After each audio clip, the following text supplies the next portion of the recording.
시청자 여러분 안녕하십니까? 설날 연휴 잘 보내고 계십니까? 갑진년 한 해 새해 복 많이 받으십시오. 이번 주 뉴스 비하인드에서는 정보 공개 청구로 밝혀낸 대구시장의 관사 관련 소식을 살펴보겠습니다. 그리고 토크와이드 코너에서는 이보미 대구교사노조 위원장으로부터 초등학생을 저녁까지 학교에서 돌봐준다는 늘봄학교 도입에 따라 교육 현장에서 어떤 논란이 나오는지 들어보겠습니다. 시사톡톡 지금 시작합니다.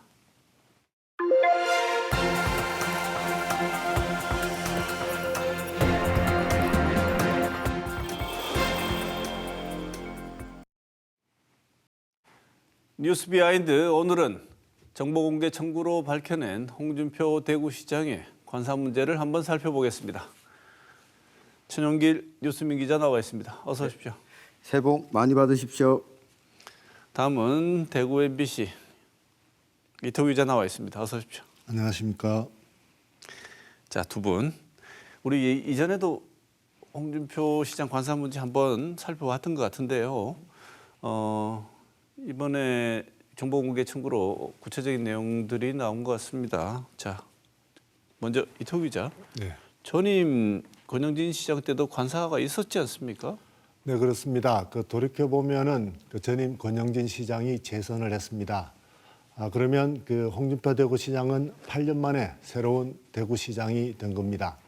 방금 말씀하신 대로 전임 권영진 대구시장은 수성구에 관사를 두고 있었습니다. 대구시가 2016년에 마련한 것인데요. 전용 면적 99제곱미터였습니다. 홍준표 대구시장은 시장으로 당선되자마자 이 권영진 대구시장이 쓰던 관사를 나는 쓰지 않겠다 이렇게 이야기를 했습니다.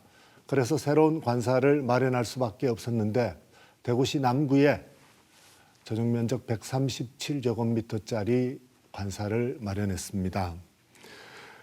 홍준표 대구시장이 기존에 살던 집을 놔두고 이렇게 대구시장이 되고 나서 바로 관사를 마련하겠다고 하니까 이런저런 이야기들이 나올 수밖에 없었습니다. 왜냐하면 현 정부가 인수위 때부터 지방자치단체장 또는 지방자치단체가 운영하는 관사 문제에 대해서 아주 부정적인 입장을 보였기 때문에 대구시가 운영하고 있는 여러 관사들을 어떻게 처리해야 할지 관심이 쏠렸던 게 그때 분위기였습니다.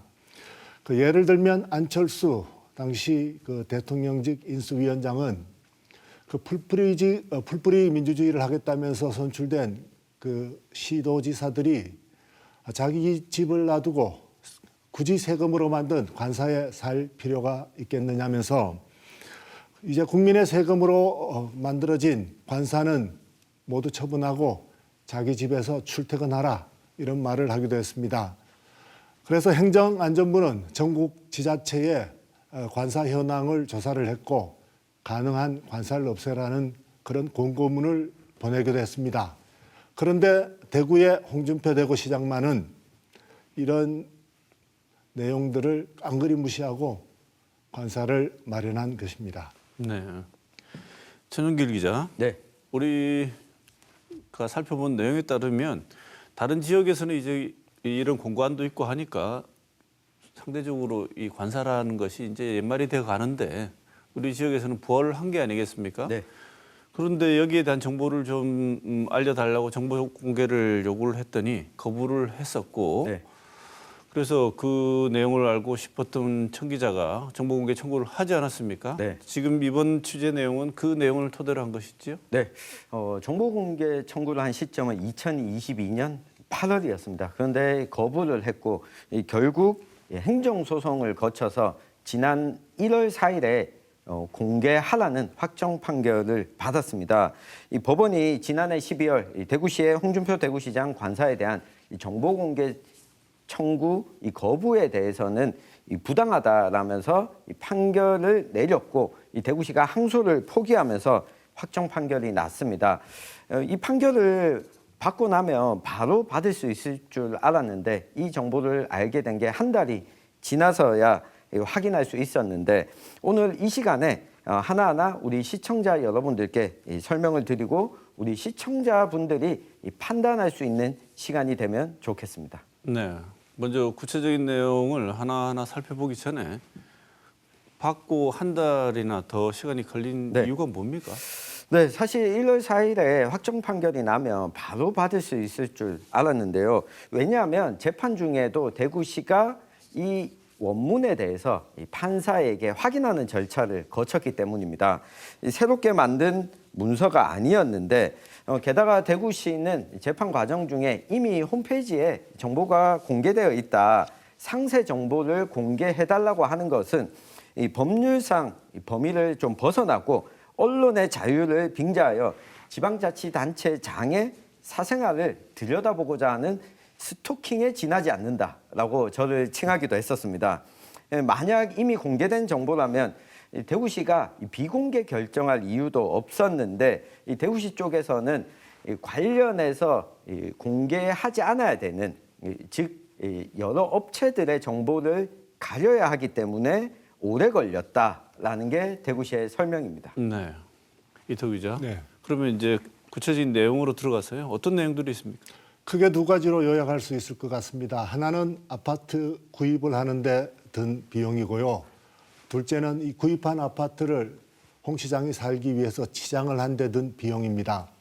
먼저 아파트 구입비는 방금 전에도 말씀드렸듯이 남구에 있는 그 전용 면적 137제곱미터의 규모의 아파트인데 구입 비용이 9억 원 정도 들었습니다. 이 9억 원이라는 금액 안에는 아파트 구입비와 함께 여러 가지 비용이 들어가 있는데요. 예를 들면 공인중개사한테 준 비용이나 등기 비용 이런 것들이 포함되어 있는 것이죠. 두 번째는 이 아파트를 치장한 데 쓴 돈인데요. 9천만 원쯤 들었습니다. 새로 아파트를 들어가기 위해서 입주 청소를 하는 걸 하죠. 그 입주 청소비만 96만 원. 그리고 TV와 그 세탁기, 침대, 그리고 주방을 모두 바꿨습니다. 주방을 아예 새로 리모델링 했다라고 할 수 있는 정도로 바꾼 것 같습니다. 네. 청 기자. 네. 그 지금 말한 이태우 기자 말한 리모델링, 이 리모델링 비용 먼저 한번 살펴볼까요? 네, 대구시가 공개한 관사 리모델링 공사 문서를 보면 이 부가세 포함해서 3,900만 원을 썼습니다. 여기다가 이 관사 전기 설비 수송 공사비에 이 489만여 원을 썼고요.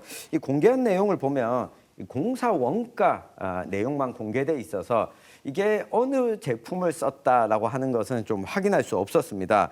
다만 46평형대 아파트 리모델링에 약 4,400만 원 정도 썼다는 건 확인할 수가 있습니다. 이 철거하고 타일과 벽지, 바닥, 또 화장실에 수전용품을 교체하는데 사용했다고 적혀 있는데요. 2010년 지어진 아파트고 평당 들어간 비용을 보면 흔히 이야기하는 올수리, 올 리모델링을 했다고 볼 수 있는데 이 전체를 바꿨다면 그렇게 비싼 돈은 들이지 않았다고 볼 수도 있습니다. 다만 아파트 전체를 리모델링했다는 것은 확실히 확인할 수 있었습니다. 네. 이태우 기자. 네. 여기에다가 아까 잠깐 언급했습니다만 주방용품으로 분류되는 것들에도 많은 돈이 들어간 것 같은데요. 네, 그 항목을 봐야 되겠죠. 준비된 그림을 보시겠습니다. 총액을 보면 1,400만 원입니다. 자세한 항목을 보면은 그 싱크대, 인덕션, 주방 조명, 수전, 빌트인 후드 등 주방 자체를 싹 바꿨다고 보시면 됩니다. 구체적으로 어떤 모델을 어떤 품목을 샀는지는 확인할 수 없습니다. 크기에 따라서도 달라질 수 있는데요. 대구시가 공개한 자료를 보면은 가로로 3.9m, 세로로 5.3m이니까 상당한 큰 규모라고 짐작할 수 있습니다. 네. 청 기자. 네. 또 새로 이렇게 리모델링하고 입주를 하려면 집기도 구입해야 되지 않습니까? 집기 구입은 어떻습니까? 네, 모두 3,100만 원 정도 썼는데요. 이 방 4칸인데 이 거실에 투인원 에어컨과 또 벽걸이 에어컨 세대를 각 방마다 설치했습니다. 모두 삼성전자 제품이었습니다. 이 설치비가 모두 포함되어 있는데 스탠드 에어컨은 462만 원, 이 벽걸이 에어컨 3개는 319만 5천 원을 썼습니다. TV도 2대를 구입했습니다. 역시 삼성전자 UHD 제품으로 샀는데 거실에 298만 원짜리, 작은 방에 77만 원짜리를 샀습니다. 이 중에 눈에 띄는 가전제품 하나가 있었는데요. 230만 원짜리 김치 냉장고도 샀습니다. 이 가장 큰 금액을 차지하는 가구가 바로 침대였는데요. 침대는 과학이라고 하죠. 에이스 침대를 구입했는데 매트리스와 프레임을 샀는데 모두 1,118만 6천 원을 들였습니다. 또 침대가 하나가 아니고 2개를 구입했는데 사이즈는 모두 퀸 사이즈였습니다. 안방과 작은 방에 하나씩 두었는데 제가 확인해 보니까 S 침대 모델이 워낙 다양하다 보니 정확한 모델은 확인할 수 없었지만 침대 하나에 550만 원 정도 썼다는 걸 확인할 수 있었습니다. 또 소파는 리바트 제품으로 328만 2천 원에 샀고 소파 테이블은 또 한샘 모델로 18만 1천 원에 구매를 했습니다. 식탁도 6인용을 샀는데요. 195만 7천 원, 식탁 의자 6개를 70만 2천 원으로 합쳐서 265만 원 정도를 썼습니다. 그리고 화장대 의자죠. 스툴 의자 1개 구입에 15만 7천 원을 썼다는 사실을 확인할 수 있었습니다. 네. 이태우 기자. 네. 지금 얘기들을 들어보면요. 공개하지 못할 내용이 별로 없어 보였는데 제가 볼 때는 공개하지 못할 이유가 있어 보이십니까? 그 보기에 따라 달리 생각할 수 있는데요. 이렇게 한번 생각해 보시죠. 그 전국의 8개 특광역시 가운데 대구만 유일하게 관사를 운영하고 또 대구시장은 그 시정의 제일 목적을 건전재정원에서 대구시의 빚을 없애는 데 초점을 두고 있다고 그렇게 하고 있습니다. 그러면서 본인은 관사에 살고 그 관사를 채우는데 이만한 돈을 썼다고 하면 이 말에 수긍할 만한 대구 시민이 얼마나 되겠습니까? 특히 홍준표 대구시장은 대구시장이 되기 전에 수성구 을에서 국회의원을 했습니다. 그러면 거기에 집이 있었다는 이야기고 집안에는 여러 가지 살림살이 또 비품이 있었다는 이야기인데 시장이 된 뒤에 관사를 마련하고 그 비품을 다 어떻게 하고 그 관사에는 새로운 물건들로 가득 채웠다 그렇게 봐야 되겠습니까? 특히 한번 생각해 보시죠. 침대 같은 거 홍준표 시장이 가고 나면 1,100만 원이나 들인 그 침대 누가 쓰겠습니까?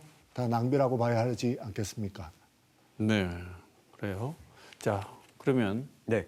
다시 한번 물어보겠습니다. 청 기자. 네. 비공개해야 될 이유가 있어 보입니까? 네, 대구시가 법정에서 밝힌 내용을 보면 세부 품목 같은 것이 일일이 공개가 되면 이 개인의 취향이나 선호 같은 것이 알려지고 이 개인의 내밀한 내용의 비밀이 알려지면 인격적, 정신적 생활에 지장을 초래하거나 이 사생활을 자유롭게 영위할 수 없다 이런 주장을 했었습니다. 또 행정소송 제기가 언론의 자유를 빙자해서 홍 시장을 괴롭히기 위한 목적이다라고 주장을 했었다는 건데요. 내용을 보면 집기를 저만큼 구매했어야 하는가 하는 분들도 있을 것이고 또는 시장이라면 저 정도는 할 수 있지라고 생각하는 분들도 계실 겁니다. 한 가지 확실한 것은 빚을 갚겠다며 허리띠 졸라매기를 하고 있는데 이 서민들이 보기에 침대 구입에 1,100만 원을 쓰고 관사에 김치 냉장고를 구입하는데 200만 원 이상 쓰는 것이 과연 맞는 행동인가? 우리 시청자 여러분들께서 판단해 주시면 좋겠습니다. 네. 자, 오늘 뉴스 비하인드는 여기까지입니다. 취재하신 두 분 고생하셨습니다. 오늘 뉴스 비하인드 여기서 마치겠습니다. 고맙습니다.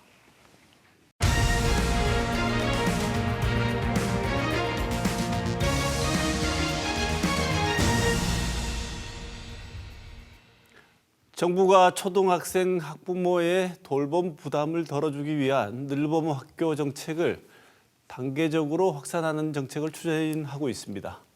그런데 교육 현장에서는 벌써부터 이 정책을 두고 여러 가지 혼란과 논란이 진행되고 있는 모습입니다. 오늘은 교육 현장에서 어떤 목소리들이 나오고 있는지 이보미 대구교사노조 위원장과 함께 여러 가지 문제점 그리고 어떤 대안이 있을지 한번 짚어보겠습니다. 선생님 어서 오십시오. 네, 반갑습니다. 자, 2학기 때부터 전면 시행될 예정이고요. 일단은 지금 단계에서는 제가 알기로는 시범 사업 예비 단계가 진행될 예정인 것으로 알고 있습니다. 1학기 때는 네. 말이죠.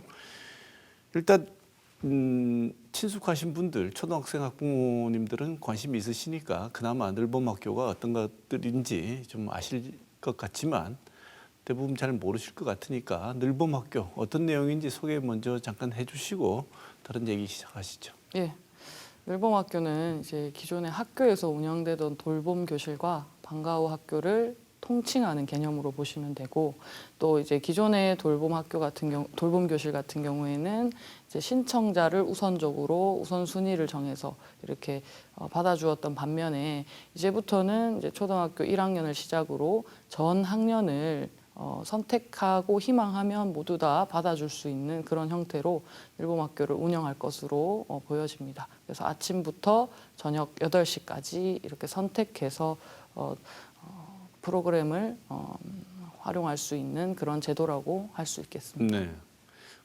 간략하게 정리하면 처음부터 아침부터 저녁까지 초등학생 학부형들이 요청만 한다면 선택만 한다면 네, 학교에서 돌봐주겠다 이런 얘기인 것 같은데요. 네, 맞습니다. 그러면은 선생님 잠깐 말씀을 하셨습니다만 기존에도 돌봄 교실이라는 것도 있고 방과후 학교, 방과후 교실도 있고 이런 프로그램들이 있는데 지금 늘봄 학교라는 이 큰 틀 내에서 이것들을 포함해서 다른 영역까지 더 집어넣어서 진행을 하려고 하는 이 네. 프로그램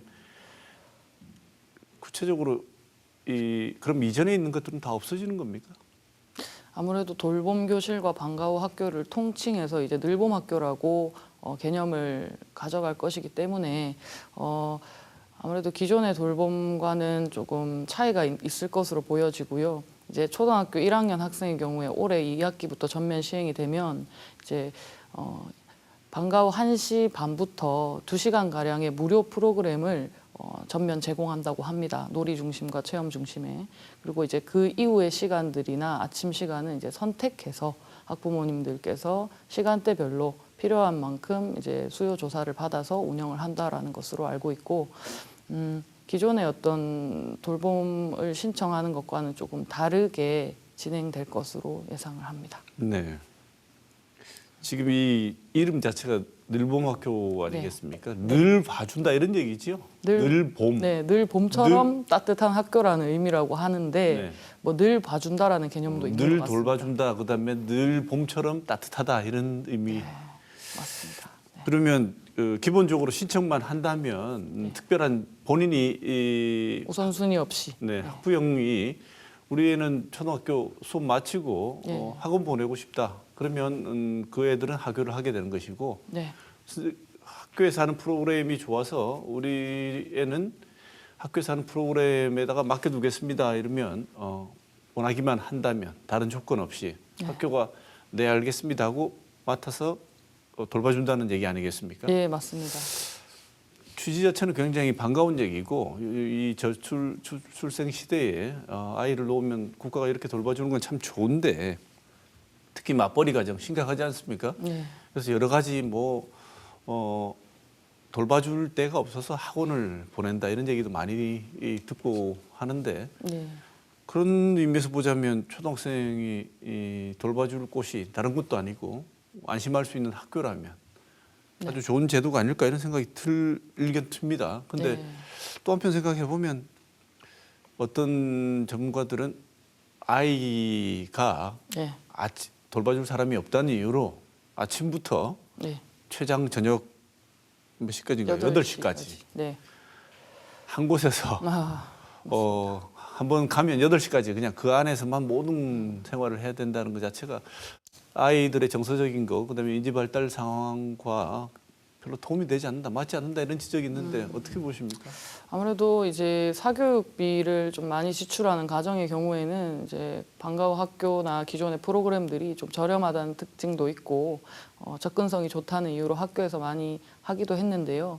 지금 늘봄학교의 경우에는 이제 대부분 이용 시간대를 수요 조사를 해보면 오후 4시까지가 가장 많긴 하지만 또 일부 저녁 8시까지 맡기고 싶다는 수요가 있기 때문에 그런 수요에 의해서 학생들이 8시까지 학교에 존재하게 되면 사실상 아침부터 저녁 8시까지 저학년이든 고학년이든 초등학생이라는 특징 때문에 저희가 이제 집에 가서 씻고 자면 거의 집안에서 보낼 수 있는 부모님과의 어떤 정서 교류가 너무 적지 않을까라는 우려가 있고요. 또 그런 정서적 어떤 결핍이 아이들에게 조금 나중에 성장했을 때 좀 안 좋은 영향을 끼칠까 좀 걱정이 되기도 하는 그런 상황입니다. 예. 네. 물론 그런 상황까지 고려를 해서 적절한 방식으로 교육 프로그램을 설계하겠다 이렇게 말씀하시고 준비하실 걸로 아는데 선생님 보시기에는 이런 우려도 있고 또 뒤에 살펴보겠습니다만 재정적인 어떤 공간적인 여러 가지 제약 조건 우려가 또 있을 수 있는 상황에서 일단 예. 우리 이보미 선생님을 포함해서 주변에 있는 동료들의 현장의 이 이야기를 들어보면 네. 이 늘봄 학교의 도입 필요성에 대해서는 대체로 어떻게 말씀하시나요? 기존에 어떤 돌봄 교실도 있었고 방과 후 학교도 있었는데 사실 실제 그 프로그램을 담당하시는 어떤 돌봄 전담사님도 계시고 프로그램 강사도 있지만 그에 수반되는 모든 행정 업무들을 사실 기존에 학급 담당을 하고 계시는 교사들이 맡은 업무였습니다. 그러다 보니까 정말 돌봄 전담사님들이 안 계실 때나 방과 후 프로그램 강사가 구해지지 않을 때 그럴 때 선생님들이 대체 투입되시기도 하고 또 기존에 수업을 해야 될 교실에 있어야 될 선생님이 어쨌든 그러한 업무에 너무 지나치게 과중되는 현상들이 있어서 많은 지역에서는 이런 업무를 전면 이관하기도 하고 교육청이 좀 부담을 덜어주는 형식으로 가고 있는데 아직까지 현장에서 이런 기존의 돌봄과 방과 후 업무로 너무 과중한 상황이다 보니까 늘봄은 더 큰 개념이기 때문에 앞으로 더 많은 어떤 업무나 문제들이 생길 수 있어서 이러한 부분에 있어서 확실한 제도와 대책이 필요하다라는 반응을 보이시고 계시고 또 어쩔 수 없이 학교 안에서 많은 학생들을 늘봄을 보살펴야 하기 때문에 지금도 공간 부족에 시달리고 있습니다. 그래서 교실이 부족해서 지금 기존에 있던 교실을 치워주고 그 공간에 아이들이 들어와서 돌봄을 하기도 하고 또 기존의 어떤 체육관이나 컴퓨터실, 기존 공간들이 결국에는 다 그런 돌봄 공간으로 유휴 공간들이 활용이 될 예정이고요. 앞으로 이제 전면 전학년 시행이 되는 2026년이 되면 이러한 현상이 좀 심각해져서 모듈러 교실까지 설치를 고려하는 것으로 저는 알고 있습니다. 모듈러 교실이라는 것은 조립식 컨테이너 교실로 보시면 되고 지금 과밀학급 같은 경우에는 어쩔 수 없이 학교 내에 공간이 없다 보니까 그런 점까지도 설치를 해야 되고 앞으로 막중한 예산이 투입될 것으로 보여집니다. 네. 하겠다는 이 필요성의 우려를 보이시는 중요 이유가 지금 진행되고 있는 프로그램도 사실은 선생님들한테 많은 부담과 공간 부족이라는 어떤 한계를 느끼게 하고 있는데 교육부가 지금 진행하려고 얘기하고 있는 이 늘봄학교의 1차적인 목표만 봐도 과연 이게 이루어질 수 있을까 규모가 워낙 확대되니까요. 예. 걱정을 하신다는데 지난 5일 날 교육부는 윤석열 대통령 참석한 가운데 민생 토론회 열 때 한 얘기 보면 아주 의지가 강한 것 같습니다. 네. 2024년 늘봄학교 추진 방안 발표하면서 어떤 일이 있더라도 추진하겠다고 얘기를 했는데 발표 내용 보고 어떻게 평가하십니까? 그 추진 계획이나 큰 아웃라인은 계속해서 교육부에서 발표를 하고 있습니다. 어떤 프로그램을 할지, 어떤 학생들을 대상으로 할지 이런 전체적인 틀은 나왔지만 세부적으로 늘봄 지원실이 어떻게 설치되어서 어떻게 업무를 지원할지 또 그다음에 실무 직원들은 또 어떤 방식으로 채용을 해야 되는지, 어떤 유형의 사람들이 오는지에 대한 그런 구체적인 계획들이 없고, 또 공간 문제도 지금 기존의 교실을 리모델링하겠다, 교사 연구실을 확충하겠다, 뭐 그다음에 모듈러 교실을 설치하겠다, 이런 여러 가지 그런 안만 있지 구체적으로 시행할 수 있는 예산이나 이런 부분들은 현재로서 조금 불투명해 보이고, 이러한 부분들이 현장에서 지금 당장 2학기에 시행이 되어야 되는데, 올해는 1학년만 하다 보니까 괜찮을 수 있지만 이제 향후에 2026년까지 과연 잘 준비될 수 있을지에 대한 어떤 그런 우려가 드는 상황이기도 합니다. 네. 정부가 이 늘봄 학교를 추진하는 중요한 이유가 무엇인지 많은 분들이 짐작은 하실 거예요. 지금 저 출생 대책이 뭐냐고 자꾸 질타를 하고 애를 낳게 되면 그다음 돌봄이 사실은 더 힘들고 무서워서 아이를 출생을 안 한다, 이런 얘기들을 이제 얘기를 하기 때문에, 그러면 늘봄 학교가 하나의 좋은 대안이 되지 않을까, 좋은 정책이 아닐까, 이렇게 생각을 하는 것 같은데, 좋은 얘기라고 저도 생각합니다.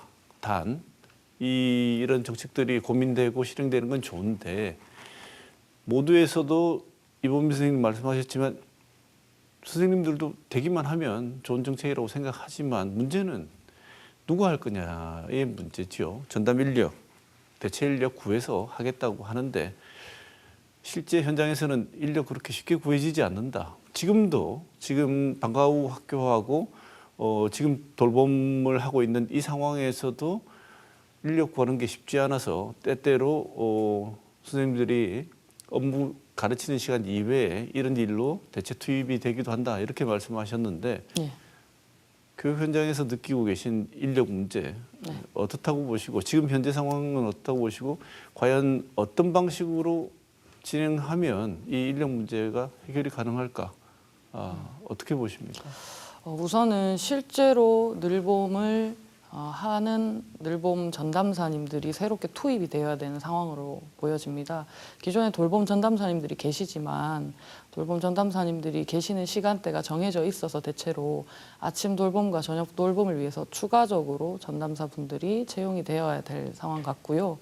그 다음에 이제 행정 인력을 전담할 어떤 인력에 대한 논의가 많이 있는데요. 현재로서는 교육부에서 지방 공무원을 신규 채용하겠다라고 발표를 하셨는데, 아무래도 학급 수나 학생 수가 점차적으로 줄어가는 현 상황에서 신규 채용을 대거하기에는 조금 부담이 되는 측면이 분명히 있을 겁니다.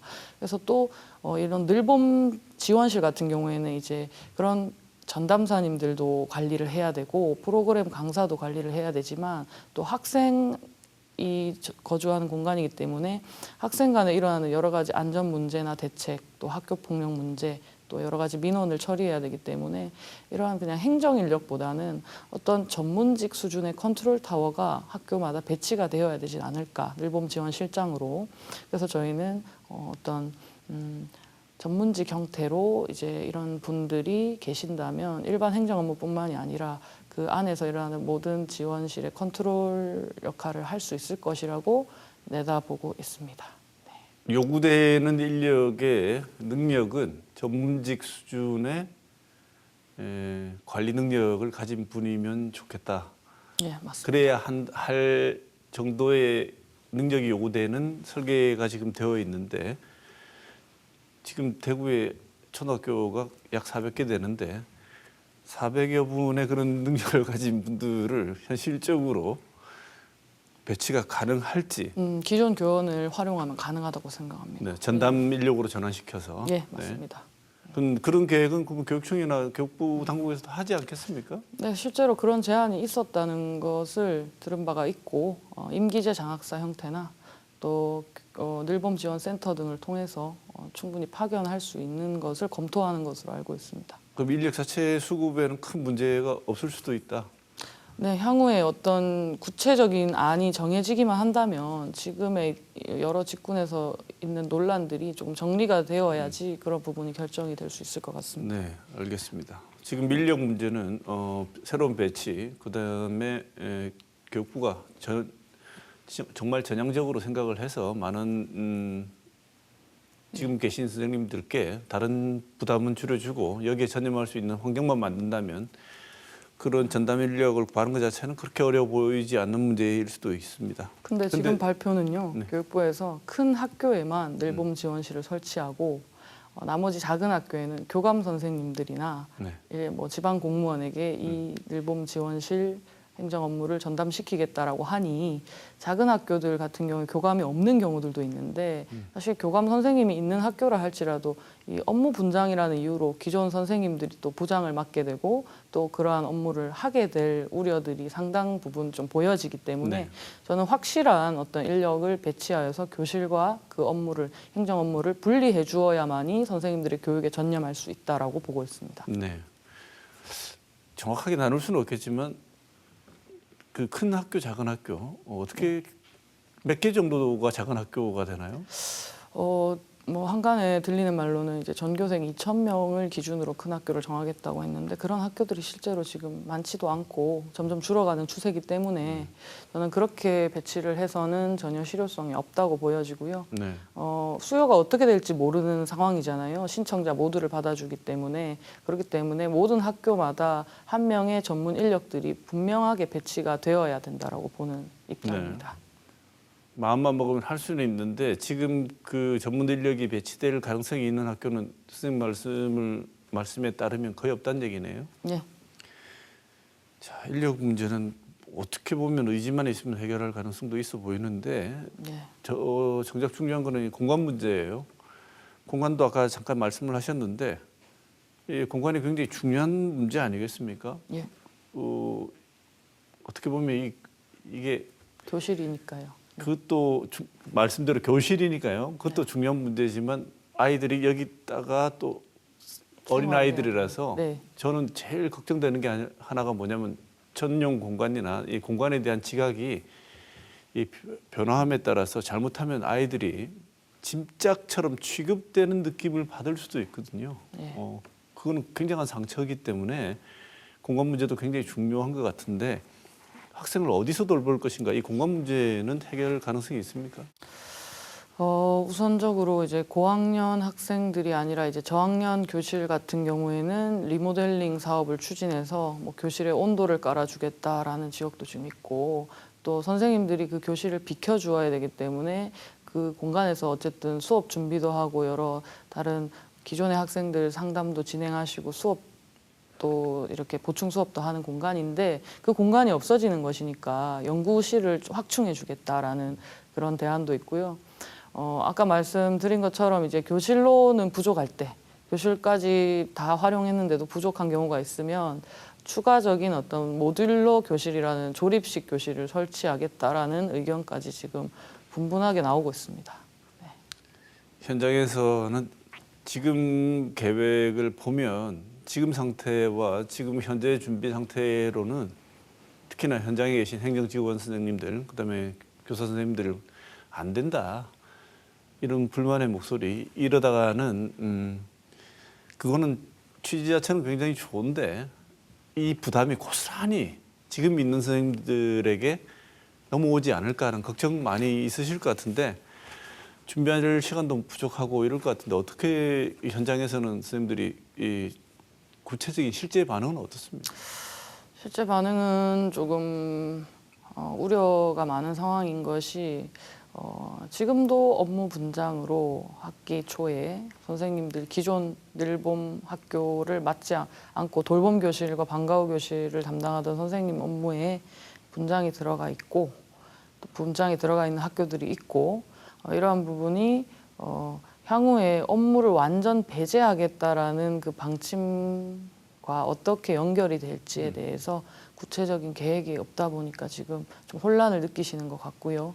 또 문제는 인력은 어떻게 보면 이제 향후에 해결될 것이라고 보지만 예산이라는 것이 이제 앞으로 정말로 그 지역의 지방 교육 재정을 가지고 이 부분을 계속 이어나가야 한다면 상당히 다른 교육 정책이나 그런 예산에도 타격을 받아서 정규 수업의 질도 하락할 우려가 있다는 걱정도 많이 하시고 있는 상황입니다. 네, 예산은 정해져 있는데 이쪽으로 예산을 몰면 다른 쪽 예산을 땡겨가서 쓸 수밖에 없다. 뭐 네, 지극히 국고 지원이 꼭 절실한 상황이라고 보시면 됩니다. 네.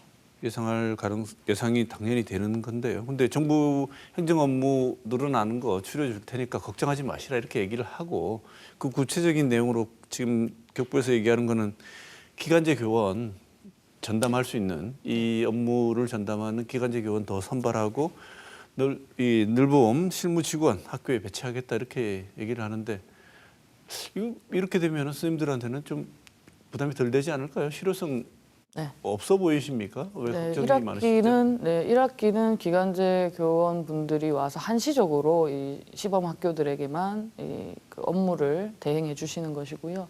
2학기부터는 전담 인력이 아마 투입이 된다면 아까 말씀드린 늘봄 지원 실장이 투입될 학교들도 있을 것이고 늘봄 실무 직원이 그 업무를 담당할 수도 있는데 지금 아까 말씀드린 교육부에서 밝힌 작은 학교의 교감과 지방 공무원에게 이 일을 맡겨두면 지금도 그 업무가 교감 선생님의 기존 업무와도 이게 이제 그 침범되는 경우들도 많고 현실적으로 이게 그렇게 업무가 진행되기 어려울 것으로 보여져서 아마 기존 교사들이 업무를 분담해야 될 상황이 분명히 발생할 것이라고 저는 예측하고 있습니다.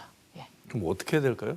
그래서 제가 아까 말씀드린 것처럼 전문 인력이 배치가 돼서 아예 분리를 시켜야 된다. 기존에 있는 어쨌든 뭐 교원들에게 그 업무를 맡기는 형식으로 가서는 이게 해결이 될 수가 없다라고 말씀드렸습니다. 그래서 계속 이 반복되는 질문이지만 그러면은 그 교원은 수급하는데 전문 교원 인력을 만드는 데는 선생님 아까 말씀하실 때는 네. 교육부의 의지만 있다면 충분히 할 수도 있다. 아직 그게 논의가 확정되지 않은 상황이고요. 예.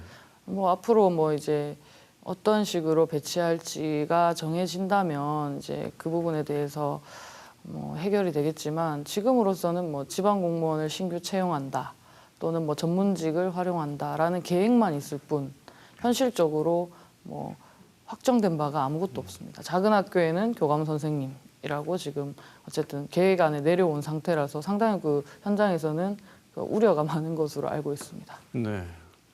그런데 교육부에서는 이 늘봄학교 운영하는 거 문제는 교육청에서 전담하겠다. 주로 담당하게 할 테니 일선 학교에서는 이 늘봄학교 제도 도입으로 인해서 뭐 더 일을 더 많이 해야 될 것이고 그다음에 업무가 가중되는 그런 걱정은 안 하셔도 된다. 이런 얘기를 자꾸 밝히고 있는데 현장에서는 어떻게 보십니까? 교육청이 할 수 있는 역할은 지극히 뭐 어쨌든 강사 인력풀을 꾸린다든지 뭐 프로그램을 매칭해 준다든지 그런 행정적인 부수적인 업무들이고요. 실제로 그 늘봄 학생들을 관리하고 그 거기에 따르는 강사와 전담사들을 관리하는 역할과 각종 일어나는 사건 사고들 민원들을 처리할 인력이 또 다시 필요합니다. 그래서 그런 부분들은 교육청 센터가 해줄 수 있다고 저는 판단하지 않기 때문에 센터를 통해서 인력을 보내주셔도 마찬가지라고 보고요. 학교에 한 명은 무조건 그 실을 담당할 인력이 배치가 되어야 된다고 저는 생각을 합니다. 이 앞으로 이렇게 되면은 여러 가지 지금 현장에서는 구체적으로 이 일이 진행되지 않을 때 앞으로 이런 일이 그대로 전개되지 않을까 해서 구체적으로 걱정하시는 부분들이 좀 있을 것 같은데 네. 뭐 다른 지역 말고 우리 지역에서는 구체적으로 이런 방침이 제대로 진행되고 있다고 보십니까? 대구 같은 경우에는 돌봄 행정 업무가 이관이 되지 않은 몇 안 되는 지역 중에 하나입니다. 그래서 선생님들께서 그 기존에 어떤 교육을 할 수 있는 여건을 많이 침범당하신 그런 상황이었는데 늘봄이 도입된다고 하니 더 그런 우려가 크신 상황으로 보여지고요. 앞으로 어찌되었건 이 교사들에게서 업무를 완전 배제한다고 정부와 교육부가 약속을 한 만큼 그것이 잘 지켜지는지 저희가 꾸준히 살펴보고 또 교육청에 그런 부분이 되지 않는다면 요구할 생각이고요. 어쨌든 선생님들께서 학급에 있는 학생들과 1년을 경영해야 되고 수업을 하셔야 되는 입장인데 이런 행정 업무들이 지나치게 들어옴으로써 너무나 많은 그 고통을 호소하고 계십니다. 그래서 이런 부분들 교육당국에 꼭 시정을 요구하고 싶습니다. 기존에 우리 대구교육청이 스님들 업무 경감하는 쪽에서는 덜 적극적인 측면이 있었군요. 네. 그럼 지금은 이제 교육부의 의지는 전면적으로 하라는 얘기인데 하기 싫어도 대구교육청도 할 수밖에 없겠네요, 이제는. 네. 그래서 이번 늘봄 도입이 구체적으로 정말로 선생님들의 업무를 경감하고 돌봄 역할이 어쨌든 교사의 업무가 아님을 명확하게 조금 밝혀주셨으면 좋겠습니다. 네. 윤석열 정부에서 이 정책을 추진하면서 민생토론회에서 한 얘기가 지역과 여건에 맞는 지원책, 국가돌봄 체계를 확보하겠다라고 얘기를 했는데 지역과 여건에 맞는 돌봄책을 내놓으면 정말 좋을 것 같습니다. 그런데 사실 지역과 여건이 안 좋은 곳일수록 예. 그래서 늘봄학교와 같은 이런 정책이 정말 절실한 곳일수록 가셔서 돌보겠다는 지원 인력은 구하기가 정말 힘들지 않습니까? 네, 그렇습니다. 이 지점은 어떻게 보십니까? 네, 뭐 도지역 같은 경우에 이렇게 학교가 점점 줄어들고 있고 또 학교의 학생 수마저도 없어서 이제 폐교를 해야 되는 그런 학교들도 많지 않습니까? 그래서 이제 대구는 좀 그런 상황에서 비껴났지만 뭐 가까운 경북이라든지 이런 곳에도 거점 돌봄 학교를 만든다든지 두 학교, 세 학교 가운데쯤 뭐 거점 돌봄 센터를 만든다든지 지자체와 연계해서 그러한 어떤 지원을 강화한다든지 이런 형태의 다양한 방법들이 많이 지금도 있는 것으로 알고 있어요. 그래서 대구 같은 경우에도 이제 그런 인력 수급에 있어서 그렇게 도지역만큼의 어려움은 아니겠지만 이런 앞으로 진행되는 상황에 따라서 이런 어떤 학교별로 또 지역별로 지자체와 연계해서 유연한 정책이 필요하다고 저는 보여집니다. 네.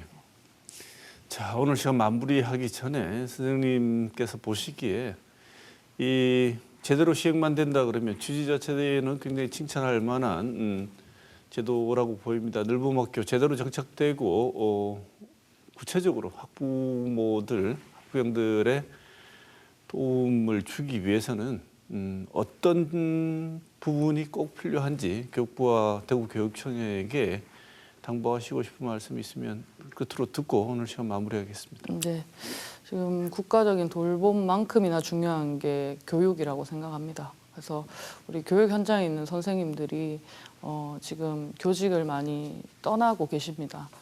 지난 여름에 선생님들이 공교육 정상화를 위해 많은 목소리를 내셨는데 아직까지도 선생님들께서는 어떤 불안한 그런 상황에서 교육 현장 내에서 몸을 웅크리고 계시는데요.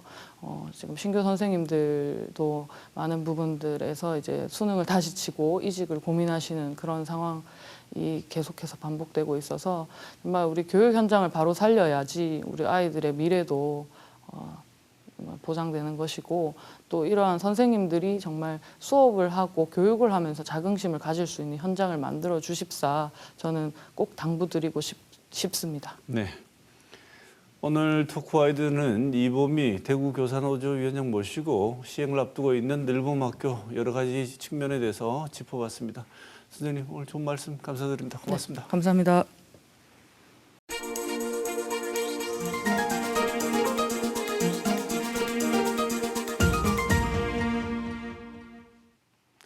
이재명 더불어민주당 대표가 4월 총선 비례대표 선거를 현행 준연동형으로 치르겠다고 5일 밝혔습니다. 늦어도 한참 늦었지만 이제 국회의원 선거 방식이 가닥 잡히는 것 같습니다. 이번 선거에도 유지가 확실해 보이는 준연동형 비례제는 거대 양당의 독식을 막고 소수 정당의 원내 진출을 늘리자는 명분으로 21대 총선 때 처음 도입됐습니다. 하지만 여야 양당이 꼼수로 위성정당을 만들고 비례대표까지 나눠 먹으면서 그 취지는 사라지고 양당 구도만 견고해졌습니다. 그래서 과거의 경험을 통해 이번 선거도 아직 갈 길이 멀다는 것, 그리고 제도의 성패는 결국 구체적 실행이 끝나야 판단할 수 있다는 것을 알 수 있습니다. 양당 체제 그리고 다당제 체제 모두 각기의 장단점을 가지고 있는 만큼 어떤 정치적 방식을 선호하는가로 정치적 올바름을 말할 수는 없을 것입니다. 그런데 국민적 의사가 충분히 반영돼야 할 선거제가 다수 야당, 그것도 대표 1인이 급작스레 결정한 모습은 씁쓸함을 남깁니다. 의견 수렴 과정을 거쳤다는 항변과 달리 민주당은 갈피를 잡지 못한 채 혼선을 거듭했고 결국 대표 한 사람에게 떠맡긴 방식은 민주적이라 보기 어렵습니다. 지난 총선에서 위성정당 창당에 먼저 뛰어들었고 이번에도 병리평 회기만을 고수해온 여당도 마찬가지입니다. 선수가 경기 규칙을 정하는 탓에 국민은 뒷전이고 정치인들 개개인의 이익에 골몰해 선거제를 누더기로 전락시켰다는 비판을 피하기 어렵습니다. 대통령과 야당, 대표의 발언만을 두고 보면 국민은 언제나 옳다고 믿고 있는 것 같습니다. 결국 국민의 선택이 제도라는 공적인 테두리 안에서 사적인 이익에 골몰하던 쪽이 어딘지를 보여줄 것입니다. 이번 주 시사톡톡은 여기서 마치겠습니다.